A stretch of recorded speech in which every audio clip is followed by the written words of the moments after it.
of the Prophet. So to say that covering the head is not a part of Muslim identity is totally wrong. The beard is a part of the Muslim identity. Wearing the cap, or at least covering the head, whether with a scarf or with a gatra like the Arabs do. But sir, what about what Shahrukh said? And I know a lot of my friends say this, that and all of us, no matter what faith we come in, we interpret our faith differently. We take away some things, we don't do some things. Does that make us any less of Hindus, Muslims, Christians? No, as I said, that Muslim is a person who submits will to God. So you cannot say a liberal Muslim or a moderate Muslim. You can say a practicing Muslim or partly practicing or non-practicing. That's more correct. You know, and to understand Islam, don't look at the Muslim, don't look at me. Go to the scriptures. That is the reason I give talks on Islam and comparative religion. But so as far as the stereotype is concerned, I find that a too narrow definition of Islam. I personally reject all rituals. But Islam is part of my culture and my ethos. I'm as proud a Muslim as anybody else on this podium. But I don't have to wear it on my sleeve, and I think that's too narrow a definition of Islam. I'd like to make a point. Yeah. They talked about people being stereotyped because of the beard and the cap and the hijab. Then we should say that all Sikhs are stereotyped. Anyone who wears a turban and wears a beard. It's not the same. But what has happened, I'll tell you, in fact, India has become, in a strange sense, more liberal, because when Yusuf Khan entered the film industry and adopted the name of Dilip Kumar, that was a time when the whole of India was pretty prejudiced against Muslims, let me tell you. And Meena Kumari, who was she? She was also a Muslim. Why were all the names? Shahrukh is an amazing example of a Muslim who is now the Badshah of Bollywood with a Muslim name. He didn't have to change his name. So something has happened. Would you have ever changed your name? To Akshay Kumar, yes. I would never change my name. Now the reverse is happening, Barkha. I know of boys who come from small towns, want to become actors. They change their name to Khan because they think that's the badge of honor. That's the way to go. That's the barometer of success. No, it's Khan or Kapoor. Sorry, Najib? But Dilip Kumar has now become Allah Rakha Rahman. Yeah. So that's the change. But now he's no longer a star. Yeah, Shahrukh, you want to make a point, and then Soha and Madani. Yeah, I just want to say one thing. With, you know, I just want to know very clearly, and I'm a Muslim, and I want to know: is it more important for me to look Muslim and see Muslim, or to feel Muslim?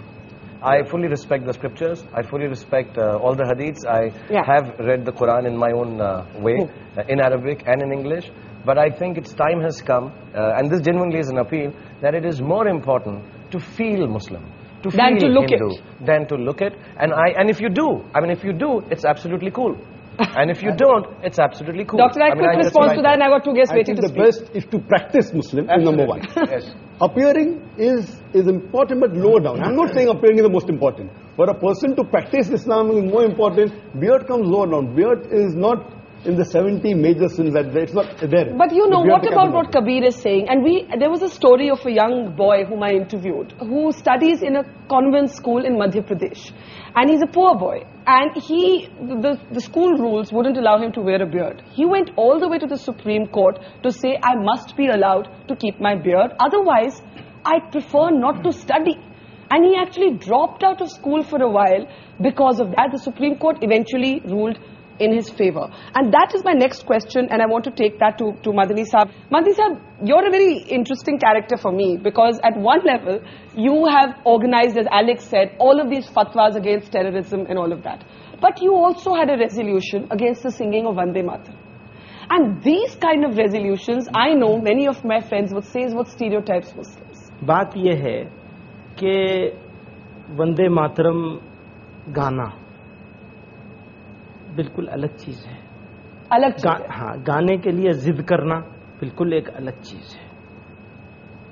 कोई जबरदस्ती गवाना चाहे और नहीं गाएं, या हम ये कहें हम नहीं गाते, तो फिर हम स्टीरियोटाइप हो जाएंगे। टेररिज्म की मुखालिफत करेंगे तो बहुत अच्छे हो जाएंगे। ये जो डबल मामला चलता है, ये ठीक नहीं। अभी मेरे दाढ़ी नहीं हो और कुर्ता पैजामा नहीं हो, ये भी जो पगड़ी से तो लोग बहुत डरते हैं ना, कहते हैं ये तो एक बच्चा एयरपोर्ट पे कहता है मदनी साहब मामा मामा देखो बिन लादेन जा रहा है ना। तो क्या हो गया है, अब ये सब मैं उतार दूं तो मैं एक रीजनेबल मुसलमान हो सकता हूँ, एक ऐसा मुसलमान हो सकता हूँ जो बहुत अच्छा आदमी है। और अगर मैंने ये पहन लिया तो ख्यालात मेरे कितने अच्छे हों। ख्यालात, नजरियात, आइडियोलॉजी, ये है बेसिक चीज, या बेसिक चीज हमारी दिखने वाली चीज है। That's the reverse stereotype, that the moment you see the beard and the skull cap, it's got to be a fundamentalist. Question, I want to get Soha, and she's been listening very patiently all this while. So as somebody who's grown up in a sense in a house of mixed religion, for you, in a sense, do you feel that public gaze? Do you feel, many people have questioned my labeling of, or my looking for the moderate Muslim. Yet there are others who say that we don't hear enough moderate voices. We either hear the religious voices, or we hear the non-believing Because I don't think anybody is really interested in what the moderate Muslim has to say, because it's not very interesting. It's sort of boring. We're represented by extremists who have violent opinions, perhaps. I'm talking about vandals. And I think maybe also more recently, I was asking my mother when I was asked to come on this show. I said, in your time, when you married my father, and you had an interreligious marriage, which presumably at that time, 40 years ago, was more controversial than it is today. Were you ever asked to defend your identity, to defend your choice of religion, what it means to be Hindu or Muslim, the way that we are today? And she said, no, not at all. It was a no-comment issue. You just said no comment and you moved on in life. Over the past, maybe ever since I've been in cinema, certainly, it's an issue. And there is, people do ask me, do you feel aggravated by what is happening as a Muslim? Do you feel the need to stand up for your religion because it is being misrepresented in the media? And I think for me, religion is a very private matter. It's between my maker and me. And it's not something that I would want to discuss in any public forum, even this one. We should be talking about an Indian identity as opposed to a Muslim identity, I think. Okay, I'm going to take that as my cue to take a break. But is it, as I said to Alec earlier, is it that simple? Is there also a sort of denial within the community? Is the secular debate caught up in a certain amount of dishonesty? And there's also the reverse stereotype. We'll take a quick break and then we'll take the questions that I'm sure a lot of people have here. That's coming up after the break.